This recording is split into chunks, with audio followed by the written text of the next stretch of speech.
উত্তরপ্রদেশের মুরাদাবাদ থেকে এই ভয়ঙ্কর ঘটনা সামনে এসেছে। ভিন ধর্মের যুবকের সঙ্গে প্রেম, মর্মান্তিক পরিণতি এক তরুণী ও তার প্রেমিকের। খুন করে মাটিতে পুঁতে দেওয়া হলো যুবগলকে। মেয়েটির পরিবারই এই হত্যাকাণ্ড ঘটিয়েছে বলে জানা গিয়েছে। মেয়েটির দুই দাদাকে গ্রেপ্তার করেছে পুলিশ, একজন পলাতক।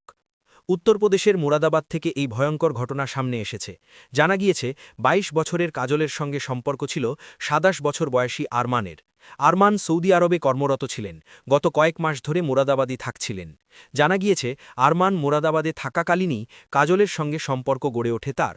বিষয়টি জানাজানি হতেই তীব্র আপত্তি জানায় কাজলের পরিবার।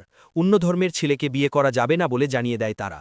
সম্পর্কে ইতি টানার জন্য জোর করা হয়। সেই পরিস্থিতিতে ৩ দিন আগে বাড়ি থেকে নিখোঁজ হয়ে যান কাজল এবং আরমান। দীর্ঘ সময় পরও ফিরে না আসায় থানায় অভিযোগ দায়ের করে আরমানের পরিবার। তারা বুধবার অভিযোগ দায়ের করে। বৃহস্পতিবার সকালে অভিযোগ দায়ের করে কাজলের পরিবার। এর কিছুক্ষণের মধ্যেই কাজল এবং আরমানের দেহ উদ্ধার হয়। জঙ্গলের মধ্যে মাটিতে পুঁতে রাখা হয়েছিল তাদের। তদন্তে জানা গিয়েছে কাজলের দাদারাই এই হত্যাকাণ্ড ঘটিয়েছে বলে। দুই দাদাকে ইতিমধ্যেই গ্রেপ্তার করা গিয়েছে। অন্যজনের নাগাল পাওয়া যায়নি এখনও পর্যন্ত।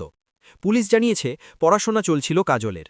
পাশাপাশি একটি বেসরকারি স্কুলের শিক্ষিকা হিসাবেও কর্মরত ছিলেন তিনি। ২ বছর ধরে আরমানের সঙ্গে সম্পর্ক ছিল তার। গত ১৮ জানুয়ারি কাজলের বাড়িতে কথা বলতে যান আরমান। সেখানেই দুজনকে ধরে বেঁধে ফেলা হয়। মারধর কোপানোর পর গগন নদী সংলগ্ন জঙ্গলে মন্দিরের পিছনে পুঁতে ফেলা হয় দেহ দুটি। ধৃত দুজনকে জেরা করেই কাজল এবং আরমানের দেহ উদ্ধার করা সম্ভব হয় বলে জানিয়েছে পুলিশ। তারাই রাস্তা দেখিয়ে নিয়ে যায় পুলিশকে। জানা গিয়েছে গ্রাম থেকে কয়েক মিটার দূরে জঙ্গলের মধ্যে একটি মন্দিরের পিছনে দুটি দেহ পুঁতে দেওয়া হয়েছিল। দেহ উদ্ধারের সময় ম্যাজিস্ট্রেট উপস্থিত ছিলেন। দেহ দুটি ময়নাতদন্তের জন্য পাঠানো হয়েছে। মুরাদাবাদের এসএসপি সতপাল আন্তিল বলেন, তদন্তে জানা যায় মেয়েটির দাদারাই যুগলকে খুন করেছে। তারা খুনের কথা কবুলও করে নেয়। দেহ দুটি উদ্ধার করা হয়েছে।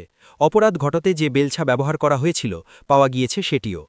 মেয়েটির ৩ দাদার বিরুদ্ধে খুনের মামলা দায়ের করেছে পুলিশ। হেফাজতে নেওয়া হয়েছে ধৃত দুজনকে। এই ঘটনায় যাতে এলাকায় সাম্প্রদায়িক উত্তেজনা না ছড়ায় তার জন্য ওই গ্রামে পুলিশ মোতায়েন করা হয়েছে। আরমানের দিদি জানিয়েছেন তারা ওই সম্পর্কের কথা কিছুই জানতেন না। গত ৪ বছর সৌদি আরবে ছিলেন আরমান, ৩ মাস আগে ফেরেন।